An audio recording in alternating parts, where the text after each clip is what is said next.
Hey guys, welcome back to my YouTube channel. Hope you all are doing great. Today going to look types of reproduction. इसके previous lecture में मैं पढ़ाई थी life span, reproduction and etcetera. इस lecture में हम cover करने वाले हैं टाइप्स ऑफ रिप्रोडक्शन एंड उसके बहुत सारे पार्ट्स हैं. तो चलिए वीडियो में ज़्यादा बातें नहीं करते हैं, वीडियो को आगे बढ़ाते हैं. Let's get started. Types of reproduction. Reproduction is a two types, asexual reproduction and sexual reproduction. तो सबसे पहले पढ़ेंगे असेक्सुअल रिप्रोडक्शन का डिफिनेशन.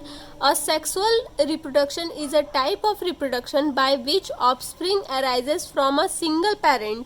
सबसे मोस्ट इंपॉर्टेंट सिंगल पेरेंट का रोल है यहाँ पे. विथ और without the involvement of the gamete formation it is known as asexual reproduction. Asexual reproduction में क्या होता है, जिसमें सिंगल पेरेंट इन्वॉल्व होते हैं उसे असेक्सुअल रिप्रोडक्शन कहते हैं. ठीक है. उसके बाद आते हैं इसका एक मोस्ट बेसिक फीचर्स है जो इस लाइन से रिलेट करता है, विथ और without the environmental of gamete formation, जिसे आपको यहाँ पे मैं जो पढ़ाऊंगी वो क्लियर हो जाएगा इस लाइन का मतलब. इसका एक बेसिक फीचर्स क्या है, गैमेट फॉर्मेशन में और मे नॉट बी ऑकर. क्या होता है गैमेट फॉर्मेशन? अगर आपसे कोई पूछे मुझे एक ऐसे असेक्सुअल रिप्रोडक्शन बताओ जिसमें गैमेट फॉर्मेशन होगा, जिसमें सिंगल पेरेंट इन्वॉल्व होंगे, तो आप क्या कहोगे? पार्थेनोजेनेसिस. ठीक है. तो पार्थेनोजेनेसिस क्या होता है? पार्थेनोजेनेसिस में क्या होता है, समझो आप इस चीज़ को बहुत ही अच्छे से, क्योंकि ये कॉन्सेप्चुअल चीज़ है. असेक्सुअल रिप्रोडक्शन है जिसमें गैमेट तो बन रहे हैं. ठीक है. जिसमें क्या हो रहा है, गैमेट बन रहे हैं. जो क्वीन थी वो डिप्लॉयड थी. डिप्लॉयड क्वीन में जो मियोसिस करके क्या बना दे रहे थे, गैमेट बना दे रहे थे. मियोसिस करके क्या कर रहे थे, गैमेट बना रहे थे, जिससे हम क्या कहते हैं, एग सेल. इसे क्या कहते हैं, एग सेल. जो गैमेट बना रहे हैं उन्हें हम एग सेल कहते हैं. इसलिए एक सेल की माइटोसिस से क्या बन रहे हैं, ड्रॉन बन रहे हैं. Got it. एक सेल के माइटोसिस से क्या बन रहे हैं, ड्रॉन बन रहे हैं. तो कहीं ना कहीं गैमेट तो बन रहा है, कहीं ना कहीं हमारे पास गैमेट फॉर्मेशन तो हुई, हमारे माइटोसिस करके एक सेल को ड्रॉन बना दिया, तो गैमेट तो बन रहा है एक सेल में. इसलिए लिखा हुआ है मे और मे नॉट बी.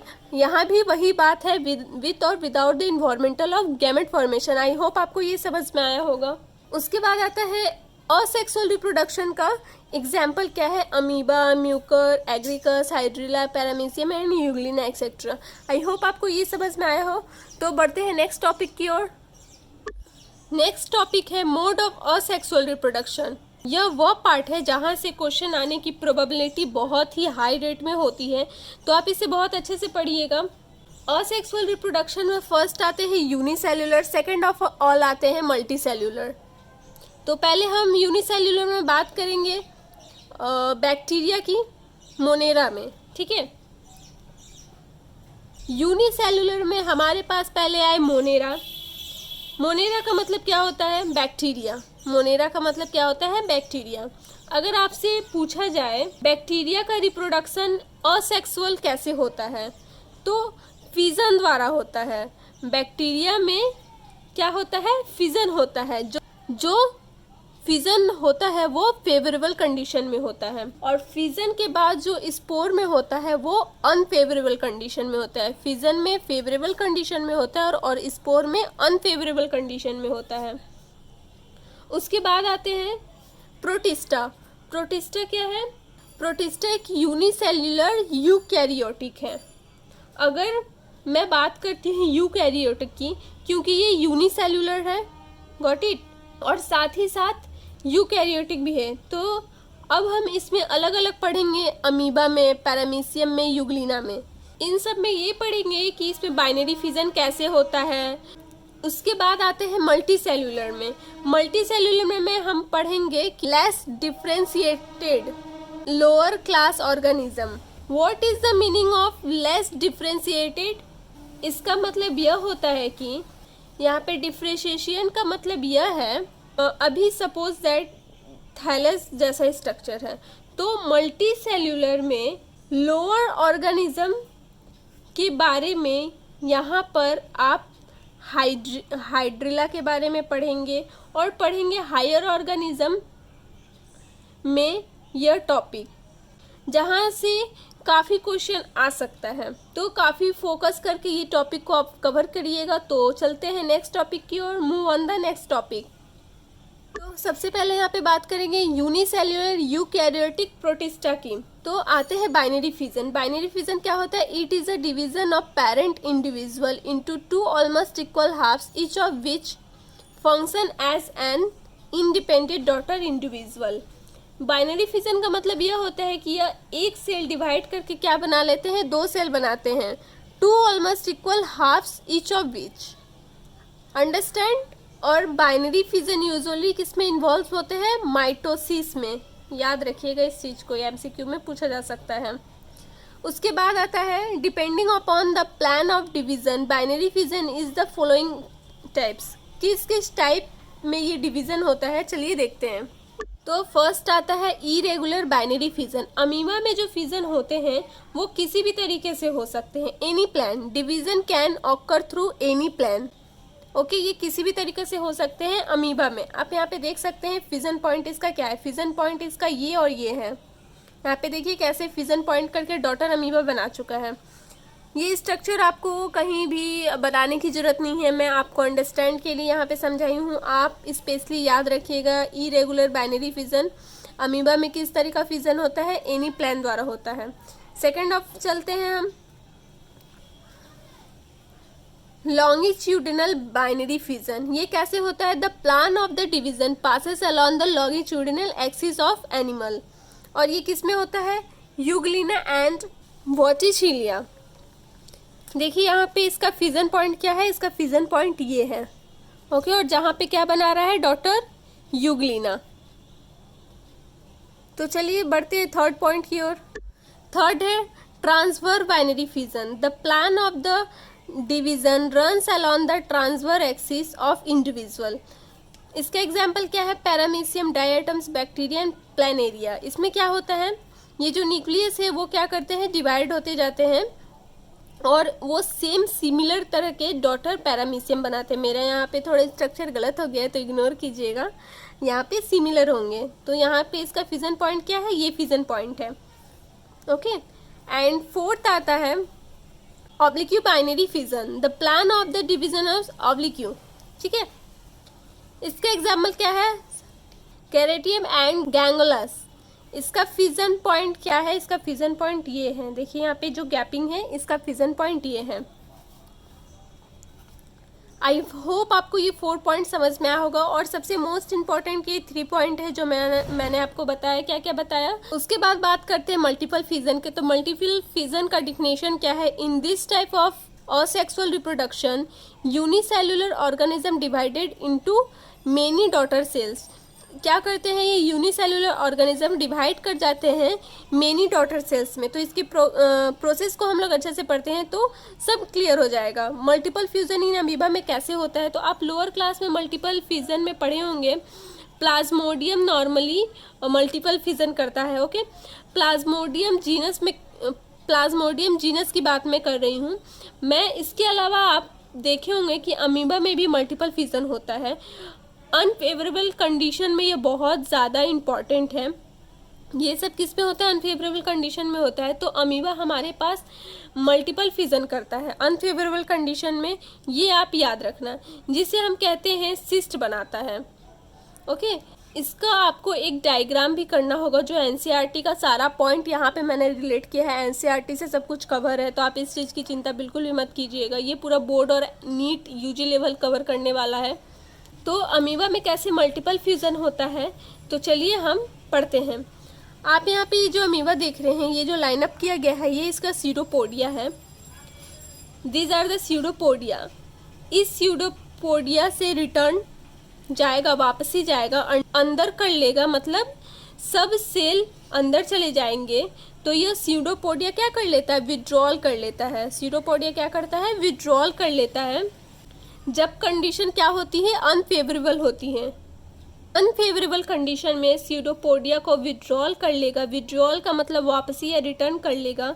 उसके बाद यहाँ पे आप देख रहे हैं एक सर्कुलर अमीबा है। अब ये क्या करता है, यहाँ पे एक 3 लेयर बनाता है, 3 लेयर का सिस्ट वॉल बनाता है। ये जो 3 लेयर का प्रोटेक्टिव लेयर बनी है, ये जो 3 प्रोटेक्टिव लेयर बनाई है, इस प्रोसेस को हम कहते हैं एनसिस्टमेंट। बहुत ज़्यादा इंपॉर्टेंट। इंसिस्टेंट का मतलब होता है कवर बना लिया। अब देखिए ज़रा, ये जो हमारे पास न्यूक्लियस है, अब इसमें होगा मल्टीपल फ्यूजन। 3 लेयर है जो सिस्ट बना दिया है। This is the structure known as cyst. क्या होता है, ये प्रोटेक्टिव स्ट्रक्चर होता है। Got it. इसमें मल्टीपल फ्यूजन करके क्या करेगा, छोटे छोटे डॉटर अमीबा बना लेगा। देखिए आप यहाँ पे, इसमें मल्टीपल फ्यूजन करके क्या बना लेगा, छोटा छोटा और डॉटर अमीबा बना लेगा। हर एक अमीबा का नाम दिया तो स्यूडोपोडियो कहेंगे। क्या कहेंगे, स्यूडोपोडियो, क्योंकि इसमें स्पोर बन रहे हैं। तो ये तरीका है पूरा नाम बोलने का, स्यूडोपोडियो स्पोर्स। तो मल्टीपल फ्यूजन से आपके पास स्पोर बनेगा। मैं क्या करूँगी, ये जो सिस्ट ब्रेक हो रहा है, देखिए यहाँ पे ये जो सिस्ट रप्चर हो रहा है, जिसे हम क्या कहते हैं, स्पोरुलेशन कहते हैं। ये स्पोरुलेशन से रिलीज हो गए, ठीक है, जिसको हम कहेंगे डॉटर अमीबा। स्पोरुलेशन से क्या हो गए, स्पोर फॉर्मेशन करके क्या हो गए, स्पोरुलेशन। ये जो डॉटर अमीबा है कब होगा, ये सब डॉटर अमीबा पे कब होगा, फेवरेबल कंडीशन में। किस कंडीशन में होगा, फेवरेबल कंडीशन में। और यहाँ ऊपर में क्या हो रहा था, अनफेवरेबल कंडीशन में। ये इस पॉइंट को बहुत आप ये अच्छे से याद रखिएगा, ठीक है। वहाँ पे ऊपर अनफेवरेबल कंडीशन में हो रहा था और नीचे में फेवरेबल कंडीशन में हो रहा था। Got it.